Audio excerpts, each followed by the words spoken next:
ഇപ്പൊ തെരഞ്ഞെടുപ്പ് കഴിഞ്ഞു, നമ്മളൊരു 100 വോട്ടിന് മേലെ താങ്കൾ വിജയിക്കുന്നുള്ളതാണ് നമ്മുടെ കണക്കൂട്ടിലുണ്ടായിരുന്നത്. പക്ഷെ നേരം മറിച്ചാണ്ടായത്.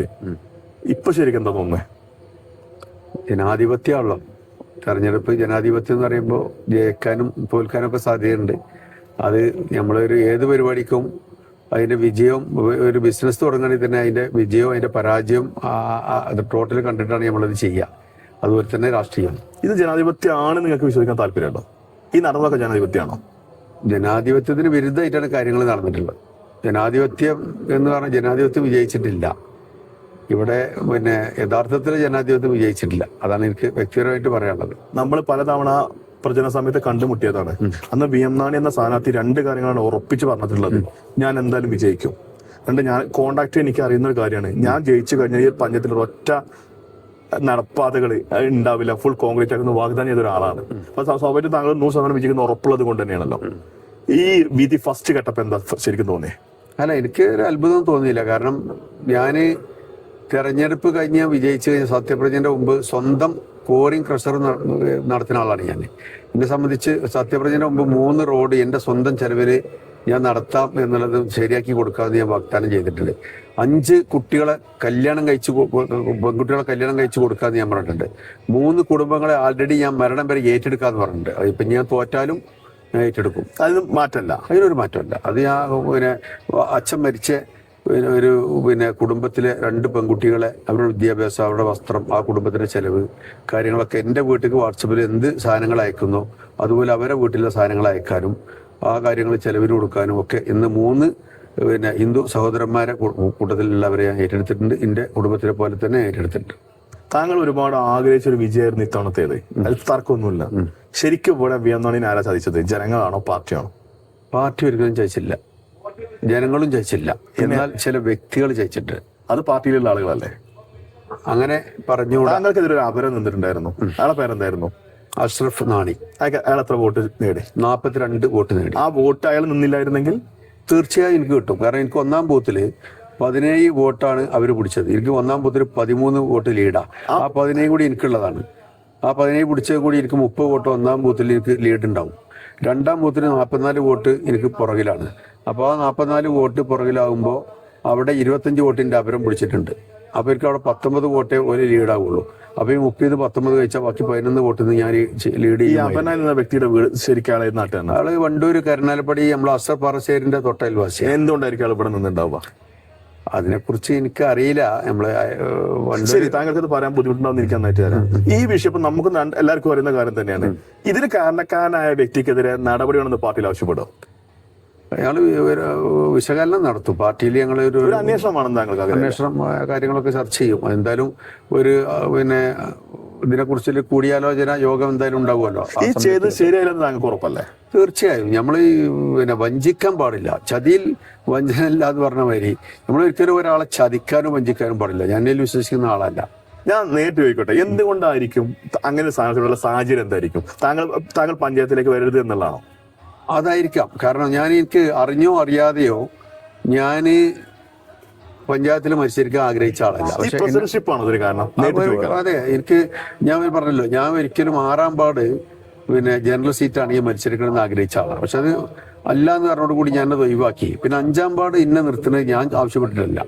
പാർട്ടി സംവിധാനം MLA അടക്കം ഞങ്ങള് നേരിട്ട് ആവശ്യപ്പെട്ടിട്ടുണ്ടോ? MLA അടക്കം അജ്മൽ അടക്കം സുക്കേർ അടക്കം മുരളി കാപ്പിലടക്കം എല്ലാവരും വിളിച്ച് ഞങ്ങൾ കൂടി ഇരുന്ന് ആലോചിച്ചതിന് ശേഷം പാർട്ടിക്ക് ഒരു സംവിധാനം വേണം. പഞ്ചായത്തിനെ നയിക്കാൻ ഒരു ചർച്ചയിലെങ്കിലും താങ്കൾ വിജയിക്കുകയാണെങ്കിൽ പ്രസിഡന്റ്ഷിപ്പ് സ്ഥാനം വാഗ്ദാനം ചെയ്തത് ഉറപ്പാണ്. ഞാൻ ജയിക്കുകയാണെങ്കിൽ ഞാൻ തന്നെ പ്രസിഡന്റ്. അതിൽ അതൊരു തർക്കമില്ല. പ്രസിഡന്റ്ഷിപ്പ് സ്ഥാനമാണോ ഈ ഒരു? ആയിരിക്കാം. എനിക്കൊരു എന്താ പറയാ, ഈ ചാനലിലുണ്ടല്ലോ നമ്മൾ ഈ കാട്ടുപോത്തിനെയൊക്കെ ഡിസ്കവറിയിൽ കാട്ടുപോത്തിനെ വാലിനും ചെവിക്കും കഴുത്തിനും ഒക്കെപ്പാടെ തുടക്കമൊക്കെ കടിച്ച് ചെറിയ ചെറിയ മൃഗങ്ങൾ കടിച്ച് അവസാനം അവസനായി കുഴങ്ങി വീഴുന്ന ഒരു വൻ കാട്ടുപോത്തിന്റെ അവസ്ഥയാണ് എനിക്ക് ഉണ്ടായിട്ടുള്ളത്. എവിടുന്നോ പല ഭാഗങ്ങളിൽ എനിക്ക് ആക്രമണം വന്നുകൊണ്ടാണ് ഞാൻ തോൽക്കാൻ കാരണം. അത് ഈ പ്രസിഡന്റ്ഷിപ്പിന്റെ പേരിലാണ് താങ്കൾ പോയി? തീർച്ചയായും. അഡ്വാൻസ് ആയിട്ട് ഞാൻ പ്രസിഡന്റ്ഷിപ്പ് എനിക്ക് പ്രസിഡന്റ് സ്ഥാനാർത്ഥിയാണെന്ന് ആരൊക്കെയോ പറഞ്ഞു. നമ്മൾ ഫസ്റ്റ് കാര്യം ചർച്ച ചെയ്തതാണ്. ചോദിച്ചാൽ അന്ന് ഞാൻ പറഞ്ഞിട്ടില്ല, അത് പാർട്ടി തീരുമാനിക്കുന്ന പറഞ്ഞത്. പക്ഷെ ആരൊക്കെയോ പറഞ്ഞു ഞാനാണ് പ്രസിഡന്റ് സ്ഥാനാർത്ഥി എന്നൊക്കെ പറഞ്ഞു അതറിഞ്ഞതിലുള്ള അസ്വസ്ഥതയാണോ, ഒരു മുൻകരുതലാണോ? അതായിരിക്കാം. അതിനെ കുറിച്ച് ഞാൻ അങ്ങനെ സംശയിക്കുന്നുണ്ട് ഈ അവസരത്തിൽ. ഇനിയുള്ള മുന്നിലുള്ള ദിവസങ്ങൾ എങ്ങനെ പ്ലാൻ? ഞാൻ രാഷ്ട്രീയക്കാരൻ. ഞാനിപ്പോ മണ്ഡലം കോൺഗ്രസിന്റെ വൈസ് പ്രസിഡന്റാണ്, സീനിയർ വൈസ് പ്രസിഡന്റാണ്. സുഖ്യർ മണ്ഡലം പ്രസിഡന്റാണ്. ഞങ്ങൾ അതുമായി മുന്നോട്ട് പോകും. വരും കാലങ്ങളിൽ ഇപ്പൊ നാളത്തോട് ഈ ഇലക്ഷൻ കഴിഞ്ഞോടുകൂടി രാജ്യത്തെ ഇലക്ഷൻ അവസാനിക്കണില്ല. എന്തെങ്കിലും ഒരു പോസ്റ്റ് ഇനി കിട്ടും. ഞാൻ ചോദിക്കട്ടെ, അപ്പൊ ഇവരെല്ലാം കൂടി താങ്കളെ സ്ഥാനാർത്ഥിയാക്കി പ്രസിഡന്റ് ആക്കാന്നൊക്കെ പറഞ്ഞു. നിങ്ങൾ പാർട്ടി തന്നെ അറിഞ്ഞോ അറിയാതെ ഒരു എന്താ പറയുക ഗൂഢാലോചന ഭാഗമായിട്ട് പരാജയം സംഭവിച്ചു. ഇനി പാർട്ടിന് പകരം ഒരു സ്ഥാനം തരണം, അങ്ങനെ എന്തെങ്കിലും താങ്കൾ പ്രതീക്ഷിക്കുന്നുണ്ടോ? ഒരിക്കലും ഇല്ല. ഞാനിപ്പോ മണ്ഡലം പ്രസിഡന്റാണ് എനിക്ക് ഇനി കിട്ടാൻ പോകുന്നത്. അത് എന്റെ അടുത്ത സുഹൃത്ത് സുഖേറാണ്. അവന്റെ മേലെ വെക്കാനൊന്നും ഞാനില്ല. അപ്പോൾ അദ്ദേഹം തന്നെയാണ് അതിന് ഉചിതമായ ആള്. അയാളൊപ്പം സപ്പോർട്ടീവായിട്ട് എപ്പോഴും കൂടെ ഉണ്ടാവും. പിന്നെ ഏത് പാർട്ടിയുടെ ഏത് ഉത്തരവാദിത്തം എടുക്കാനും ഞാൻ തയ്യാറാണ്. പഴയ പോലെ പാർട്ടിയിലുണ്ടാവും. ഞാൻ ഒരു ഇലക്ഷനിൽ തോറ്റു എന്ന രീതിയാണ് മാറിക്കാനില്ല. അല്ല, ഇതിൽ പറയുന്നത് തോറ്റതല്ലല്ലോ, തോൽപ്പിച്ചതാണ്. ഓക്കെ, അത് കുഴപ്പമില്ല. എന്റെ ജീവിതത്തില് 2ാം പ്രാവശ്യമാണ് ഈ തോൽവി. ഞാൻ 2001 ബ്ലോക്ക് സ്ഥാനാർത്ഥിയായിട്ട് AK അദ്വട്ടിയായിട്ട് ഏറ്റവും പിന്നെ വലിയ ഭൂരിപക്ഷമുള്ള 2000 ചില്ല ഭൂരിപക്ഷമുള്ള ഒരു ഇതിൽ നിന്നിട്ട് 416 ഒരു വോട്ടിന് തോറ്റ ആളാണ് നമ്മൾ AK അദ്വട്ടിയായിട്ട് ഈ കാരാട് ഡിവിഷനിൽ. അന്നൊന്നും കോൺഗ്രസ് എന്ന് പറയുമ്പോൾ കാരാട് ഈ ഭാഗത്തൊന്നും ആരും ഇല്ല, കമ്മിറ്റി പോലും ഇല്ലാത്തൊരു കാലഘട്ടത്തിൽ 2001 നമ്മൾ മത്സരിച്ച് ഇത്ര സംഘടന ആയിട്ടില്ലല്ലോ. ഇല്ല, അന്ന് കാരണം ഞാൻ ശിശുവായിരുന്നു. ഇന്ന് കുറച്ചുകൂടി രാഷ്ട്രീയത്തിലും മറ്റു കാര്യങ്ങളൊക്കെ ഒരു പക്വത ഉണ്ടായതുകൊണ്ടും പിന്നെ ജയിക്കണമെന്ന് ആഗ്രഹിക്കണോണ്ടും പിന്നെ ഒരു മെമ്പറാകാൻ മാത്രമല്ല എനിക്കൊരു സ്ഥാനം കിട്ടും എന്നുള്ളതൊക്കെ ജനങ്ങളാൽ പറഞ്ഞ് ഉണ്ടാക്കിയതുകൊണ്ട് എനിക്ക് അതിന് ചെറിയൊരു പ്രയാസം. ഈ അപരൻ ഇതേപോലെ ഒരാൾ വന്ന് നിന്ന നിമിഷം ഞങ്ങൾ ഈ കാര്യം പാർട്ടിയോട് സൂചിപ്പിച്ചിട്ടുണ്ടായിരുന്നു, പറഞ്ഞിട്ടുണ്ടായി. പാർട്ടി ഞാൻ മണ്ഡലം പ്രസിഡന്റിനോട് പറഞ്ഞിട്ടുണ്ടായിരുന്നു, UDF കൺവീനർ മുരളിനോട് പറഞ്ഞിട്ടുണ്ടായിരുന്നു. അവരതിന് ട്രൈ ചെയ്തിട്ടുണ്ട്. പിന്നെ CPM ആയിട്ട് സംസാരിച്ചപ്പോൾ CPM-ലും ഇതേമാതിരി പിന്നെ ബ്ലോക്ക് മത്സരിക്കണ മോഹൻമാലിയാക്ക് ഇതേമാതിരി ഒരു പിന്നെ അപരുണ്ട്, അവരെ പിൻവലിക്കുകയാണെങ്കിൽ ഇത് വലിക്കുക എന്ന് അനിയനിരവിൽ അപരനാരാണ്. അത് ഏതോ നമ്മളെ ഒരാൾ ചിലപ്പോൾ നിർത്തിയതായിരിക്കാം. അതും ഈ വ്യക്തിയുമായി ബന്ധമുണ്ടോ അറിയില്ല. അത് നിർത്തി എന്നുള്ളതിന്റെ പേരിൽ 5ാം വാർഡാണല്ലോ അവർക്ക് ഏറ്റവും കൂടുതൽ പിടിക്കാനുള്ള ഒരു ഇത്.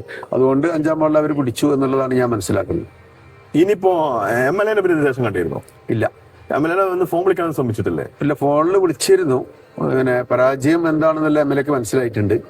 ഒരിക്കലും പിന്നെ 197 വോട്ട് LDF-ന് ലീഡിലെ ഒരു വാർഡിലാണ് ഞാൻ മത്സരിക്കുന്നത്. അത് മറിച്ചിട്ടിട്ട് ഇതിൻ്റെ അപരം 42 വോട്ട് പിടിക്കുകയും ഇതിലെ റിബൽ സ്ഥാനാർത്ഥി 150 വോട്ട് പിടിക്കുകയും മറ്റൊരു റിബൽ സ്ഥാനാർത്ഥി 99 വോട്ട് പിടിക്കുകയും 300 വോട്ടിൻ്റെ 500ഓളം വോട്ടിൻ്റെ മാറ്റം ഉണ്ടാക്കി 32 വോട്ടിനാണ് ഞാൻ തോൽക്കുന്നത്. അപ്പോൾ ഈ 5ാം വാർഡിനെ സംബന്ധിച്ച് ഏറ്റവും ഏബിൾ സ്ഥാനാർത്ഥിയാണ് എന്നുള്ളത് ഞങ്ങൾക്കറിയാം. ഞാൻ ഒരിക്കലും തോറ്റിട്ടില്ല. യഥാർത്ഥത്തിൽ ഞാൻ ജയിച്ചു കാണും. പക്ഷെ നാണി എന്നുള്ള പേര് കണ്ട് കുറെ ആൾ വോട്ട് ചെയ്തിട്ടുണ്ട്. അത് അപരനായി പോയി എന്നുള്ളത് കൊണ്ട് നിർഭാഗ്യവശാൽ അങ്ങനെ ആയി പോയി. താങ്കളെ MLA കാണണമെങ്കിൽ എന്തായിരിക്കും പറയാം? MLA നമ്മളെ ഒരു നേതാവല്ലേ, അദ്ദേഹത്തിന് അയാളെല്ലാം തോൽപ്പിച്ച് അയാൾ എന്നെ സത്യത്തിൽ നിർത്തണം എന്നുള്ളതും ഞാൻ എന്തെങ്കിലുമൊക്കെ ആഗ്രഹിക്കേണ്ട അല്ലെങ്കിൽ എത്തിപ്പെടണം എന്നുള്ള ആഗ്രഹിക്കുന്ന ഒരു വ്യക്തിയാണ് ഞാൻ. എൻ്റെ മനസ്സിൽ ഒരു വലിയ ഒരു പൂജാമുറി അദ്ദേഹത്തിനുണ്ട്. താങ്കൾക്കെതിരെ അപകടം നിർത്തിയ വ്യക്തി ഇപ്പൊ പരാജയപ്പെട്ടിരിക്കുന്നു. അതെ, അതിനെങ്ങനെ കാണുന്നത്? അല്ല, ആ വ്യക്തി പരാജയപ്പെട്ടു എന്ന് പറഞ്ഞാൽ ആരാ നിർത്തിയതിന് എനിക്കറിയില്ല. എന്തായാലും നമ്മൾ ഉദ്ദേശിച്ച ആളാണെങ്കിൽ എല്ലാവരും തോറ്റല്ലോ. പഞ്ചായത്ത് പ്രസിഡന്റ് സ്ഥാനത്തേക്ക് വരാവുന്ന മോഹിച്ചവരെല്ലാം പോയി. അതെ, വമ്പന്മാരെല്ലാം പോയി. പിന്നെ അടർന്നു പോയി. ഒരു പാട്ടുണ്ടല്ലോ, ഇപ്പൊ ഒറ്റ പേര് മാത്രമേ ഉള്ളത് കോൺഗ്രസില്. കൂടുതൽ എല്ലാരും പോയി. ഇതെല്ലാരും അതിനു വേണ്ടിയുള്ള ഒരു എന്താ പറയാ, നമ്മള് നേരത്തെ ഡിസ്കവറി പറഞ്ഞ പോലെ അതിനുവേണ്ടിയുള്ള പോരാട്ടത്തിലാണോ എല്ലാരും പോയത്? അങ്ങനെയല്ല. നമ്മളെ പ്രസിഡന്റ്ഷിപ്പാണ് എല്ലാവർക്കും വിനയാത്? ഒരിക്കലും ഇല്ല. പ്രസിഡന്റ്ഷിപ്പ് വിനയാത് എനിക്ക് മാത്രം. വേറെ ആരും പിന്നെ പ്രസിഡന്റ്ഷിപ്പിന് ഇങ്ങനെ വിനയായിട്ടില്ല. അത് പിന്നെ താങ്കൾക്കെതിരെ അപരം നിർത്തിയ വ്യക്തിയുടെ ആവശ്യം തന്നെ ആയിരിക്കാം. പക്ഷെ അവരെ നമ്മൾ കളിച്ചിട്ടില്ല. അദ്ദേഹത്തിന്റെ പേരിൽ അവരുടെ പേരിൽ വേറെ ആരെങ്കിലും പേരിൽ എന്തെങ്കിലും സംഭവിച്ചിട്ടുണ്ടോ എന്ന് എനിക്കറിയില്ല. എന്നെ ഈ പിന്നെ ആക്രമിക്കാനുള്ള കാരണം ഈ പ്രസിഡന്റ്ഷിപ്പ് എനിക്കാവോ എന്നുള്ള ഒരു ഭയപ്പെട്ടു. സത്യത്തിൽ ആകുമല്ലോ എന്നുള്ളതൊക്കെ നമ്മൾ വിജയിച്ചതിന് ശേഷം പാർട്ടി കൂടി തീരുമാനിച്ചതാണ്. എന്നെ സംബന്ധിച്ച് എനിക്ക് ഈ 5ാം വാർഡ് മാത്രം വിജയിക്കുക എന്നുള്ളതല്ല. യഥാർത്ഥത്തിൽ ഞാൻ എൻ്റെ ഈ വീട് നിൽക്കുന്നത് 6ാം വാർഡാണ്. ഈ 6ാം വാർഡിലെ പ്രസന്ന എന്നിവരെ അവർ SC വനിതയാണ്. അവർ വിജയിപ്പിക്കൽ എൻ്റെ ദൗത്യമായിരുന്നു. ഞാൻ കൂട്ടിപ്പിടിച്ച് എൻ്റെ ഓഫീസിൻ്റെ 2 ഡോറിൽ അവരെ വോട്ടായിരുന്നു ഒന്ന്, എൻ്റെ വോട്ടായിരുന്നു ഒന്ന്. അതുപോലെ തന്നെ 5ാം വാർഡിൽ മുടങ്ങോട് പിന്നെ പലമടത്ത് എൻ്റെ ഓഫീസിലും അവരെ ഫോട്ടോ എൻ്റെ ഫോട്ടോ വെച്ചിട്ട് ഓഫീസ് തുറന്ന് കുടുംബ സംഗമങ്ങളൊക്കെ ഒരുമിച്ച് നടത്തി. അവിടെ റോസ്നിക്ക് ബാബു ആയിരുന്നു ഒന്നുണ്ടായിരുന്നത്. എന്നിലുപരി എനിക്ക് 2-3 സ്ഥാനാർത്ഥികളെ ഒരുമിച്ച് വിജയിപ്പിക്കേണ്ട ഒരു സാഹചര്യം കൂടി ഉണ്ടായിട്ടുണ്ട്. അവസാനമായിട്ട് ഒറ്റ കാര്യം കൂടി, താങ്കൾക്കെതിരെ ആരെങ്കിലും പ്രവർത്തിച്ചിട്ടുണ്ടെങ്കിൽ അവർക്കെതിരെ നടപടി വേണ്ടേ? അത് പാർട്ടിയാ തീരുമാനിക്കല്. ഞാൻ പാർട്ടിയിൽ ഒരു ശിശുവാണല്ലോ, എനിക്ക് പറയാനത് അറിയില്ല. ആ കാര്യം പാർട്ടിയിൽ പറയോ താങ്കള്? പാർട്ടിയിൽ ഞാൻ ആവശ്യപ്പെടും മീൻസ് ഞാൻ അഭിപ്രായം പറയും. എന്താണ് ഇതിനൊക്കെ കാരണം, അല്ലെങ്കിൽ ആരാണ് അവരെ നിർത്തിയത്, എന്താണ് അതിന്റെ വസ്തുത എന്ന് എനിക്കറിയണം എന്നുള്ളത്. അവലോകന യോഗത്തിൽ ഞാനത് പറയും.